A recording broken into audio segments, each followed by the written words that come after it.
game Mania. I'm your host, McFly, and I'm joined by the mysterious voice of Chase. Mysterious voice from the universe. Few weeks, yeah. Starmaster, thank you. Oh, don't ask me about Starmaster. Oh, I am going to ask you about Don't ask me about that. But also, this is going to be a special two-part episode. Yeah, I wanted What to... did we call it, though? Oh, the BC and AC of Atari. Alright, so let's do that again. We called it Atari BC, which is before the crash. Yeah, and then Atari AC after the crash.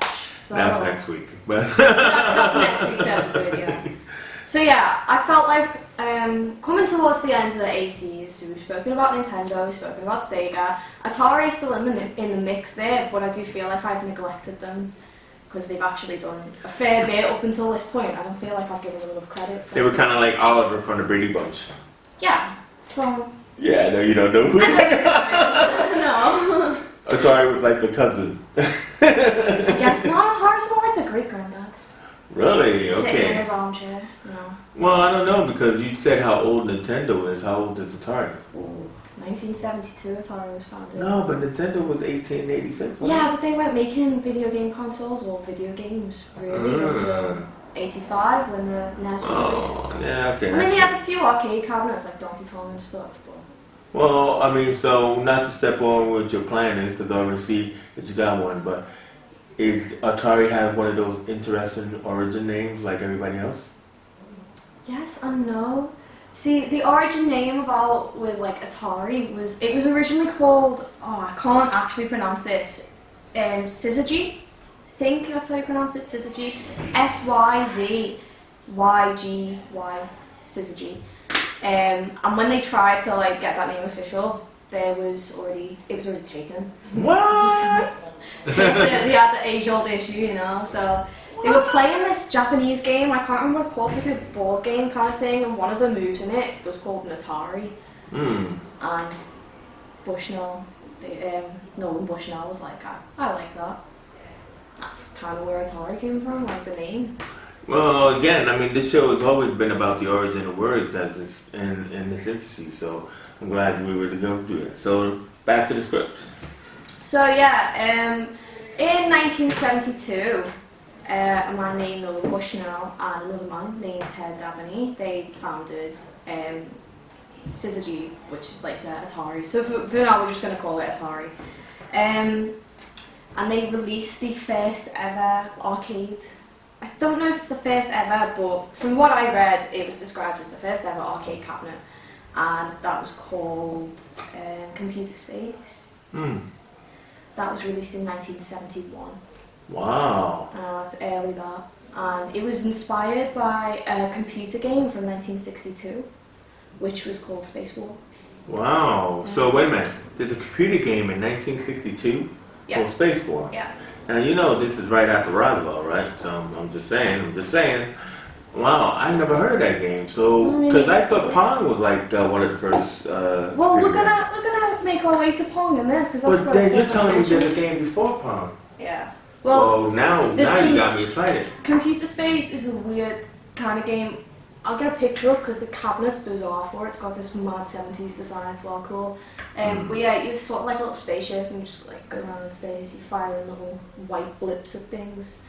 It was seen as quite complicated by some. Like some people were thinking like it did have some success, but people were saying that it's quite complicated to work. So you know they went back to the drawing board and they actually hired someone called Alan Alcorn, and Bushnell was saying to him, right, you're our first like design engineer, I'm going to give you a little exercise task. I want you to make me a game with 2 paddles and a ball, much like the tennis game on the Magnavox Odyssey. Or the Pong. Or yeah, later known as Pong. So that was just a training exercise. It wasn't actually.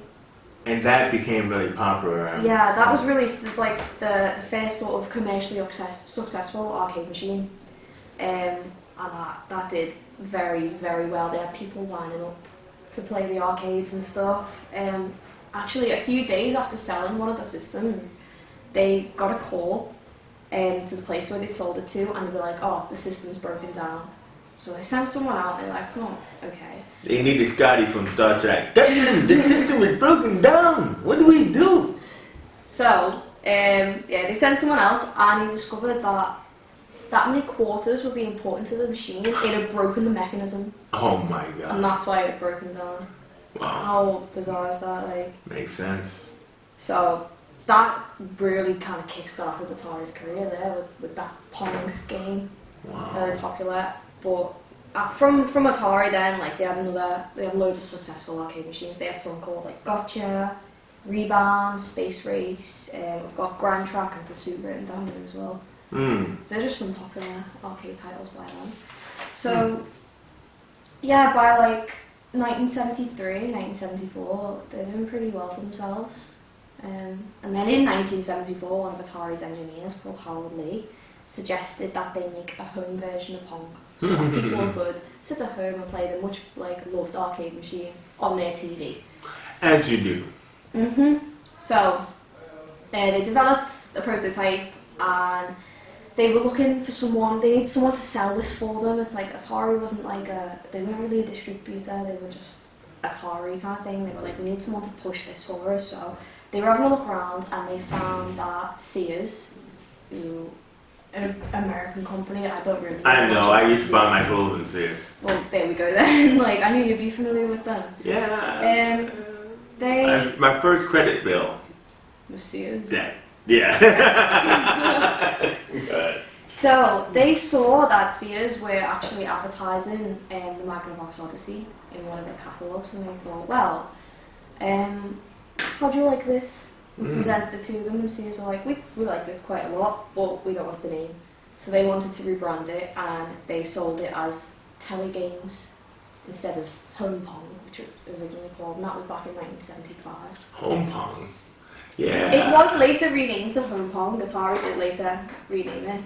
They said, hey, look, it's our company, so hey. Basically. So yeah, it was actually a massive, massive success, that game. It was released, like, it's a weird looking system. It's like sort of a raised deck with two controllers built in, with two paddles.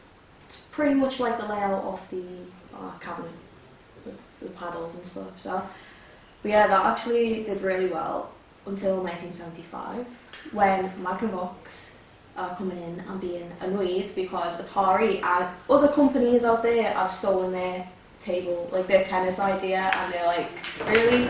We created this game and it's been robbed by Atari and like numerous other companies and stuff at the time. Decided they were going to sue Atari and all these other companies for their tennis clones. So Atari were thinking like... Tennis clones, I like that. Yeah. Atari wanted to sell it out, of course. They didn't really want to take it anywhere big. I don't think they could afford to be honest. But yeah, they got... You know, but also I gotta say, you know, because, you know, we're talking about 75 or something like that, right? Yeah, 1975. So this was at like the height of popularity of women's tennis, which started to finally take off with Billie Jean King and everything like that. And she had that famous Battle of the Sexes game that they made a movie about like last year or 2 years ago, where she had to play this male hustler named Bobby Riggs and everything. So it really brought tennis into the limelight. Yeah. And like it was like around 72, 73 or whatever, stuff like that. So I'm really thinking that this Pong, which is very much like a boring tennis match, because you know it's like the classic. right? Which is the head knocking move of people watching tennis.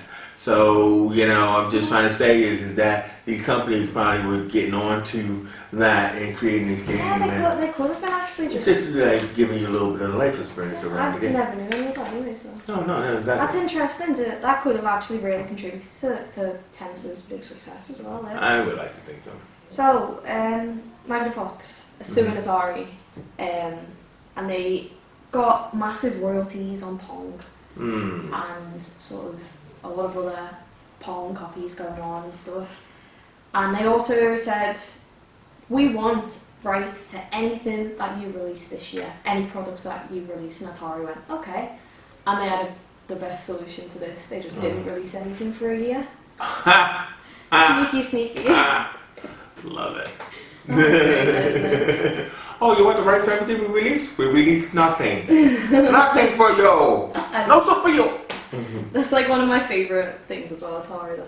That's quite sassy. I like it. Yeah. So yeah, we'll come into like 1976. So Atari haven't released anything for it yet. Pong is getting a bit old. There's too many copies, too many of the same things coming out. People are like bored of this. And actually, Nolan Bushnell is starting to get concerned about sort of single or limited game consoles. So systems where it'd be like, oh, hockey, tennis, brick breaker, like I can't remember the name. You bounce the ball against the wall, kind of thing. No, I think I remember that. And the wall breaks every time where you. I said brick breaker. I wasn't supposed to. You're just hitting the ball against the wall and you can't let it go behind you, kind of thing. Unfortunately, that was one of the coolest games in the neighborhood. Yeah, it was. Except in 1976, it was getting boring and people were like, didn't really want that. So we turned it into curb ball, where you would throw the ball at the curb and it would bounce up, and then you had to catch it. Oh, we played something like that as kids. It's called Kirby. Well, Kirby, curb ball, same thing, yeah. So I didn't know that. UK, US, where we go. So Bushnell had the idea of having a console that had programmable cartridges, like pre-programmable cartridges and interchangeable ones, so it could play multiple games. And this is where the idea for the Atari VCS or the Atari 2600 was actually born. However, they didn't get to release their groundbreaking idea because Fairchild got there first. And I don't know if you've ever heard of the Fairchild VES or the Fairchild Channel F. You might know it as. Well, they were actually the first company to release a console that could have different cartridges to play different games on it.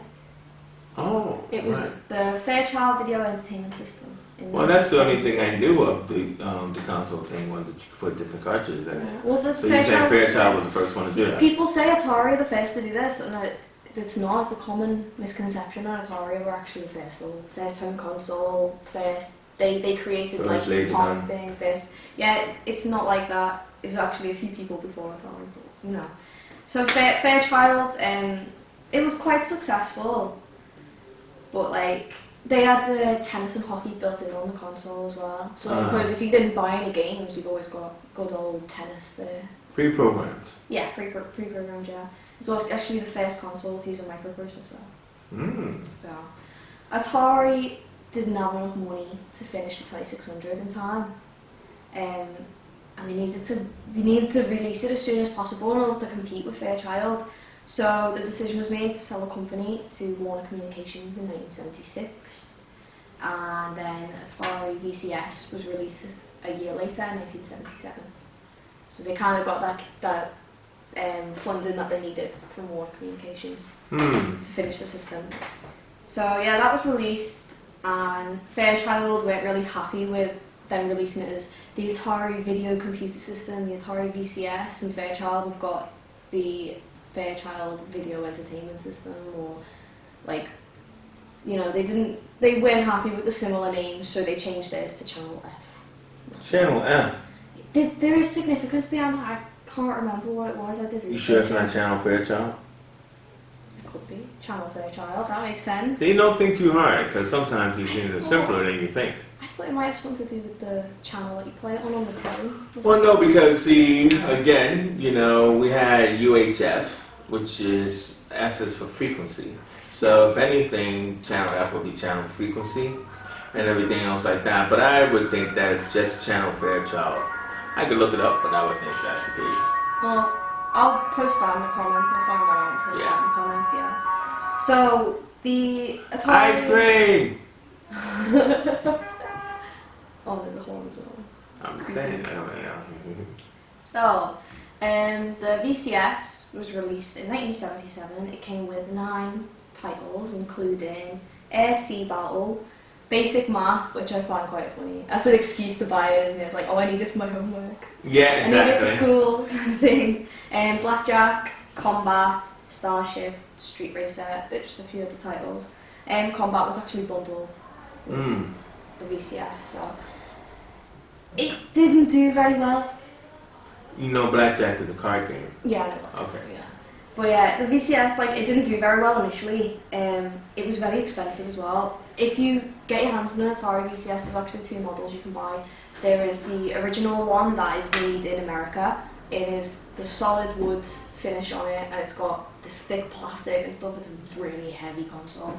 And then you can buy the later version, which was then produced in Hong Kong, because they needed faster production, so they shipped it to Hong Kong, they produced it. The plastic's thinner, I think the wood's different on that, so if you have a 2600 console, you might want to check which version you've got there, because you might have the original American version from 1977, you might have a later Hong Kong version, I don't know.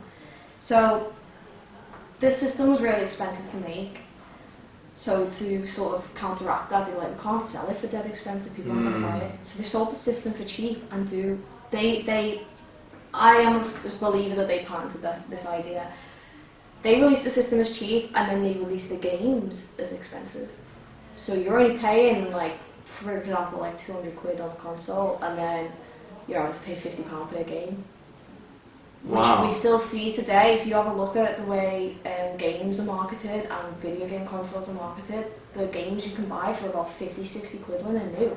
Some of them I've seen go up to 80, and the console itself is an outright payment of like 250 quid. You know what I mean? So they make their money back on the games, that's what they're trying to do here. So yeah, they boosted the prices of the games there, and it didn't go well. They really neglected, like, their marketing, and even though the system was more advanced than anything else that was on the market, not that they had much competition really, but they just didn't know how to sell it properly, they didn't know how to market it properly, and like it made sales really slow. And this sort of raised suspicion with Warner Communications, and they were thinking, what is going on over there? Why we put all this money in and we're not getting it back? Like, what's happening? So they sent someone out called Ray Kassar. I think that's how you pronounce his last name. Ray what? Kassar. Kassar. Kassar. Yeah, that's how I pronounce it anyway. And they sent him out to see what was going on and to possibly liquefy Atari. So he got there. They sent the man. Basically, yeah, the big man. Uh-huh. They actually, this is another of my favourite little things about Atari. So they had a very relaxed work ethic, right? And they sent this guy out, and this guy discovers that employees could come and go when they pleased. Not only that, but they could smoke and drink on the job, and they could also do drugs on the job as well. Alright, Atari. So, can see why they're not really getting much done there, though, can't you? Like, they're all drugged up. No, it depends, man. I get, whoa, my head is like, oh, I came up with the secrets of the universe in this game. I mean, there's that possibility as well. This is the 70s, though. I wasn't surprised. So they probably were doing a lot more than that. But, like, obviously Warner weren't really happy with this. Like, they had a bit more of a sophisticated environment. We're Warner Brothers, damn it. So, Bushnell was also not liking Warner as well. He didn't really like Warner Communications. And wanted to work on something bigger and better and more advanced. But Kassar, he liked the 2600, he thought it had potential, he thought he could help the company, so he decided not to liquefy them, keep them there, put more money into them. You know, he wanted to really like change his company around, and he actually later becomes the new CEO. They, like, Warren Bushnell, he wanted to work on something more advanced, and Atari didn't want to work on something more advanced. Sorry, I said Warren Bushnell, and his name's Nolan Bushnell. I keep getting his first name wrong. I don't know because you keep thinking about Warner, and then do you realize that Warner is actually a subsidiary of Warner Brothers? Yeah. And they were bought out. This is before they were bought out by Time. Yeah. And it became Just Time getting the Warner names Communications. No, it's alright. You know, just you're doing fine. I'm just only just dropping those pearls in because I didn't have anything else to say.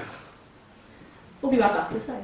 I did. I love it. So yeah, he's not fond of Warner Communications. Warner Communications aren't really fond of him. He starts trying to arrange meetings and stuff behind Warner's back, and they'd be like, no, we're not working on another console. We're not taking this other direction. This is going to work. And he's like, no, it's not. No, it's not.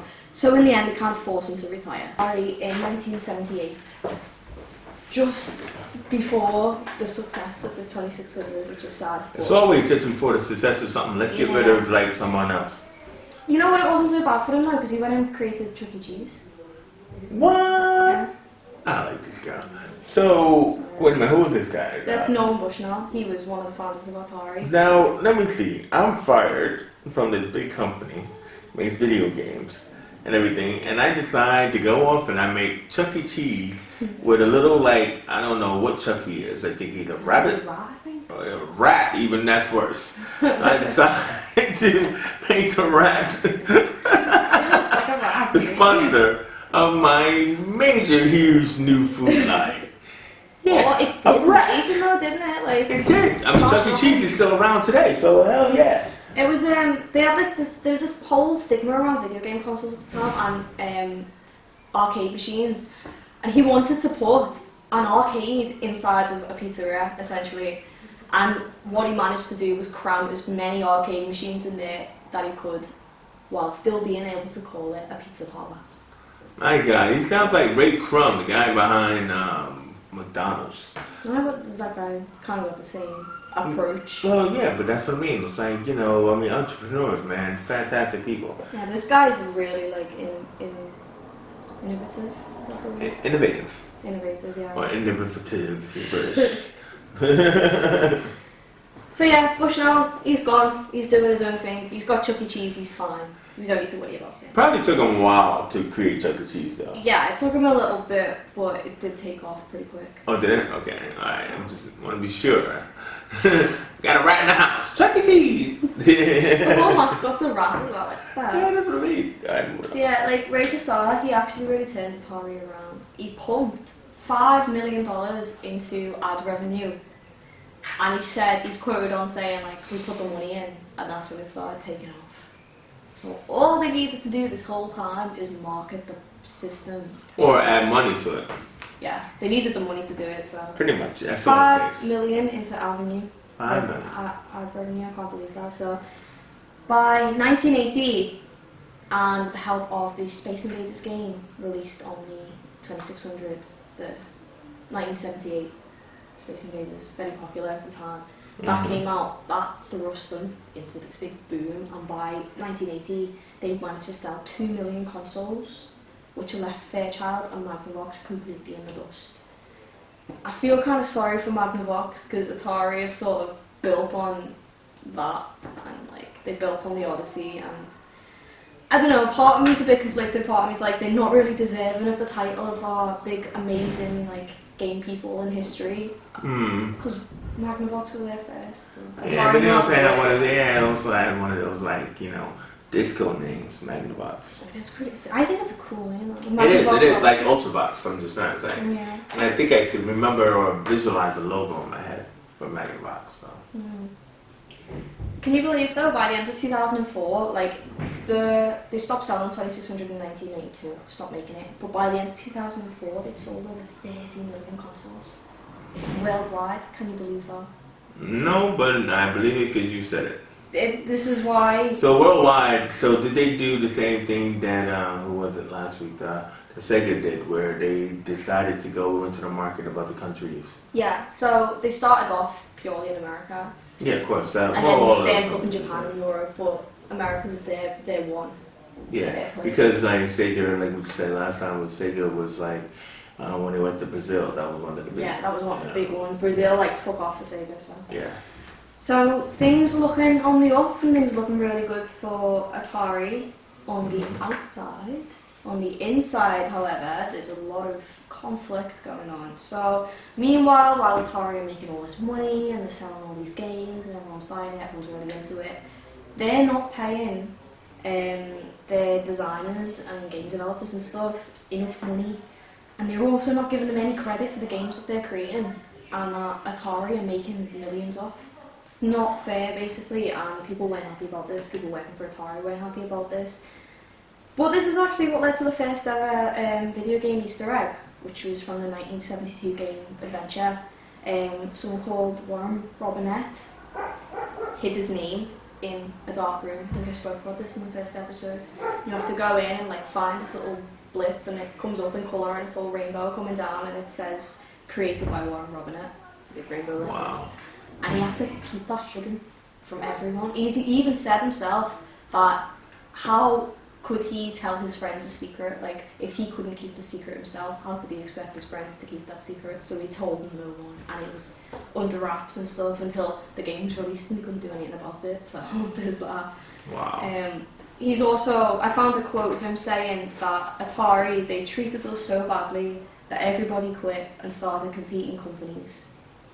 I mean, I'm not surprised they quit if they're not getting paid enough or getting any credit for the games that they're making, you know what I mean? And it's 79. Yeah, so that's 1979. No, yeah.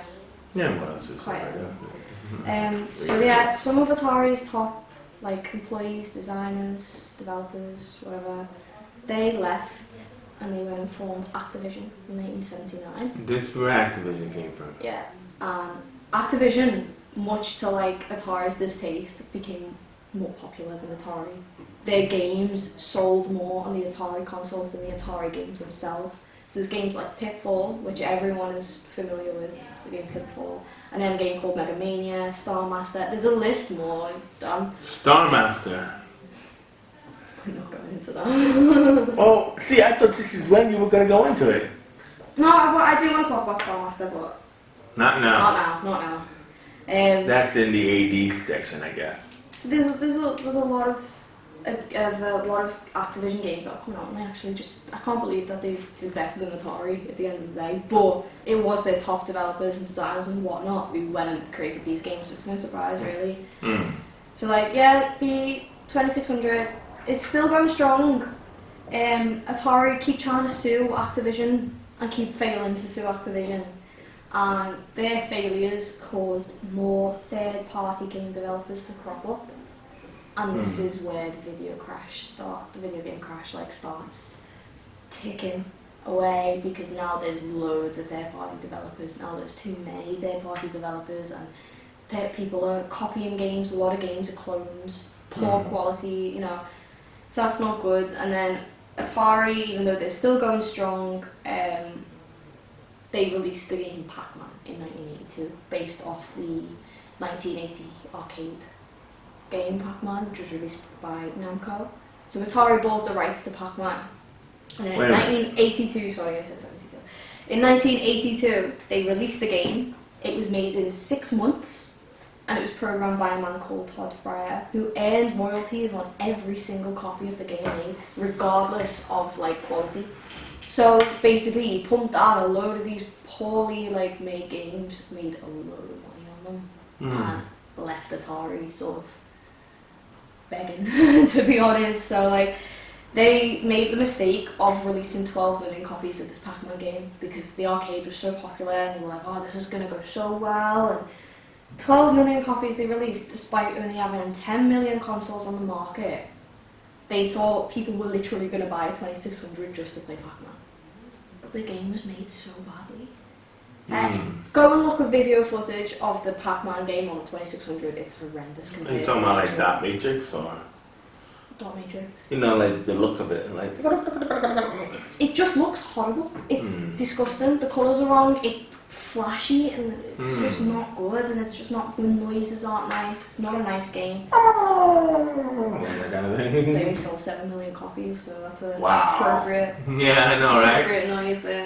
Yeah, well, you know, game over. And then they had a double whammy of bad luck when they made a deal with Steven Spielberg, and they released the E.T. game in 1982, which is considered the worst game ever made. Worst game ever. It was I remember, wasn't it? I don't know if it was your show or when Tom was doing it, where it was like the junkyards were full of fresh They E.T. poured them tapes. all into landfills. Do you know what? That was a rumour up until a few years ago. A documentary, I can't remember what it's called. But in this documentary, they go to the landfill, and they dig it up, and there's all these copies of this game there. That people were like, oh, it's just a rumour. It wasn't a rumour, they actually did it. Wow. 6 weeks that game was made in. Just like Pac-Man, only this time it wasn't just 6 weeks to make the game, it was 6 weeks to make the game, it was 6 weeks to design the box, to design the copy of the game. Well, they only just did like photos on film, didn't they? I know, but it's still, you've got to, you know, design everything for it. There's 6 weeks. 6 weeks to design it, to come up with the ideas, and then to make them real and then manufacture them. It's not a lot of time, to be honest, and I feel really sorry for the programmers. They only had 5 weeks to make the game. And that's not really fair to them, to like blame them for it. You know, Atari was pushing them, we need this released, we need it released. And there were people working there who weren't happy with the quality and weren't happy with releasing it, but they had no choice. And that brings us to 1982, which is the start of the video game crash, which we talked about in the first episode. Dun, dun, dun. In 1982 alone, 300 games were published. 300. Wow. So this is the start of the oversaturation. Yeah, this is it started kind of. I don't want to blame Atari, but it's kind of their fault. Well, is it though? Because like what you're talking about is you're talking about Sega's out there, Nintendo's out there. Not yet though. Not yet. Sega's sort of only in Japan at the moment, not really doing much. Nintendo as well, they're only in Japan. Coleco? Oh, Coleco's in America at this point. So we have names like Coleco, Activision. Activision obviously, and then Atari. Mattel with the Intellivision, Atari. So Intellivision, right. Yeah. So basically all of them are making competing games, creating the oversaturation of the market. And then there's the whole thing of Atari's failure to stop Activision means that all these third-party developers open up and then they're flooding the market with crap games. 300 crap games to be precise. They were all poor quality and most of them were copies of each other, which just doesn't go well. It just wasn't looking good and people were like, nah, we don't want this. It's not, we want to go back to the good old days of having decent games on the arcades and stuff. A weird controller. And like, I'll have to get a picture because it's mad. It's quite long, it's about that long. It's got a joystick at the top and then a keypad at the bottom. The joystick was 360, which I think again was another thing that was quite new at the time, having a completely movable joystick. You mean like that kind of thing? Yeah, like they existed, but they kind of... You know, this is kind of like cooking. It's kind of like making cake. You know? Cake making game for the Atari. How come nobody thought of that one, huh? Well, probably because the joystick was that bad and the controller was that bad that made most games unplayable. So I don't think anyone wanted to make anything for the 5200 at the end of it. Like, it just didn't work. Didn't work. Yeah, it was... And it's branded as a more advanced version of the 2600 as well, and the controller's that shabby. It's not good. So they actually used state-of-the-art technology from Atari's home computers that they had at the time, which I also want to talk about next week. They had a home computer called the Atari 400 and the Atari 800. It used components from that in the Atari 5200, which made it very technologically advanced. But like, because of the time they released it on the brink of the video game crash. Didn't do very well at all. It wasn't even given a chance, really, to be honest. Like, people just didn't want to know. And looking at the specs, looking at what it was released for, I wouldn't have bought a 5200 back in the day. Right. I don't know. You can still get your hands on it. I think it's because of the oversaturation. It's like you're confused about, just because this is a new system and it sounds bigger, that doesn't mean it's better. Exactly. People couldn't tell if it was going to be good or not. So, they only sold 1 million systems by the time they discontinued it, which was in 1984. 2 years after its release. That's not good. Let me tell you about 1984. This is George Orwell, right? Big Brother, and the crash seems like it was predicted. Really? The book, George Orwell, 1984. The Downfall of Society. I've never heard of that. She's young. Don't hurt her. I'm only 19, okay. Alright, go ahead. So they discontinued that. The system was actually released as a way to compete with Intellivision, which was released by Mattel, because it's something to do with the controller on that as well, I'm not sure. But it ends up actually more competing with the ColecoVision. It actually sold way better than the ColecoVision. So it didn't sell very well, it sold better than Coleco. So there's that. I guess that's a plus for them. I guess that's something you can, live off there. Some games that were released for the 5200. Games were remade for the 5200, so games like Centipede and Frogger and Dig Dug, they were re-released on the system. I think they were made with enhanced graphics and stuff like that, but there isn't really much of a difference. Right. If you look at the two consoles side by side. I don't think there was backwards compatibility with the 5200 as well. So if you bought that, it made your 2600 games obsolete. So you're spending a load of money on another console. It's a reminder, yeah. It's like, They had games like Pengo, Bounty Bob Strikes Back, and like Robotron 2084. Do you say Bounty Bob?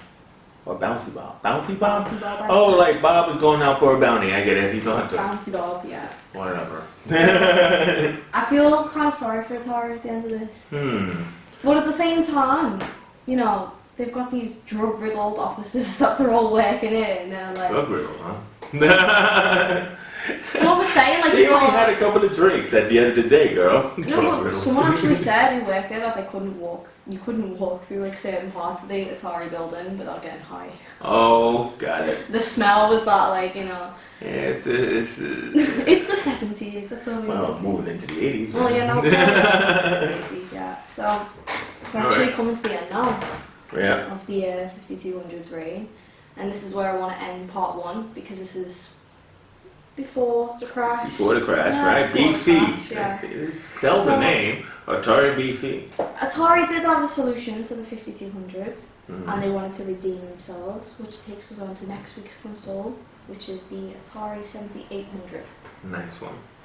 From there, we're going to have a little bit of a look forward. Well, maybe a little bit of a step back, looking at some of the computers, but I felt like the 7800, sorry, needed its own episode. Yeah. So, well, I just want to thank McFly for traveling with us in her DeLorean down memory lane, kind of like that. Yeah, right? Atari BC. You know what I mean? Atari BC, yeah. Don't you love it? And thank you to the mysterious voice for finally showing your face. I had to finally show my face, you know, it's all good. You know, I had to move around, whatever. But I mean, like, well done. Can I get to say that, like, sign off line? Yeah. Until next week.